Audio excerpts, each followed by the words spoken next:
Hello everyone, మా పాప second బర్త్డేకి డెకరేషన్ చేయడానికి అని చెప్పేసి ఐటమ్స్ అన్నీ తీసుకోవడానికి హోల్సేల్ షాప్కి అయితే వెళ్ళాను అనమాట. సో ఇక్కడ అన్నీ కూడా చాలా తక్కువ ప్రైజెస్లో అవైలబుల్గా ఉన్నాయి. 25 పీస్ బెలూన్ వచ్చేసి 40 రూపీసే ఉందన్నమాట. సో ఇంకా నాకు కావాల్సినవన్నీ అక్కడ చూస్ చేసుకొని బై చేశాను. అన్నీ కూడా నాకు జస్ట్ 400 రూపీస్లో వచ్చేసాయి అనమాట. ప్రతి ఒక్కటి అన్నీ కావాల్సినవన్నీ తీసేసుకున్నాను. తర్వాత ఇంటికి వచ్చాక ముందు రోజే నేను ఇలా కార్డ్బోర్డ్స్ నా దగ్గర ఇంట్లో ఉన్నవి, టీవీకి వచ్చినవి అట్లాంటివి ఉంటాయి కదా కొన్ని, ఇంకా ఏమైనా ఆర్డర్ పెట్టినప్పుడు అట్లా వచ్చినవి.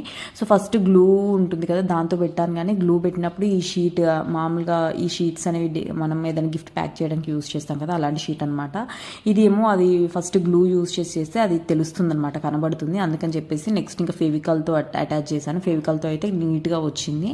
సో ఒక షీట్ ఏమో ఇట్లా నార్మల్ బాబీ డాల్ బాక్స్ ఉంటుంది కదా, సో అలా చేద్దామనేసి దానికి షేప్ కట్ చేసేసుకొని మొత్తం అదంతా అప్లై చేశాను అనమాట. సో ఇవన్నీ కూడా నేను ఫుల్ వీడియో కూడా చేశాను, అందులో కంప్లీట్గా క్లియర్గా ఇచ్చాను.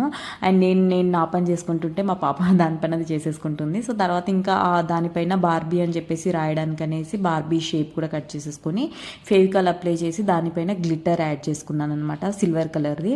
అది కూడా జస్ట్ 10 రూపీస్లో అయిపోయింది. అండ్ నెక్స్ట్ ఈ గిఫ్ట్ ప్యాకింగ్ కవర్స్ అన్నీ కూడా జస్ట్ నాకు 30 రూపీస్కి వచ్చేసినాయి అన్నీ కూడా.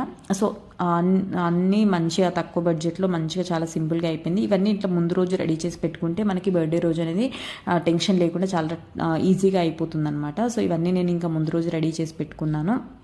అండ్ నెక్స్ట్ డే ఏం చేశాను ఏంటి అనేది కంటిన్యూషన్ పార్ట్ 2లో చేస్తాను. ఈ వీడియో ఎలా అనిపించింది అనేది తప్పకుండా కమెంట్ చేయండి. వీడియో నచ్చితే లైక్ చేయండి. అండ్ అలాగే నెక్స్ట్ వీడియో మిస్ అవ్వకుండా ఉండాలంటే ఛానల్ని సబ్స్క్రైబ్ చేసేసుకోండి. Thank you for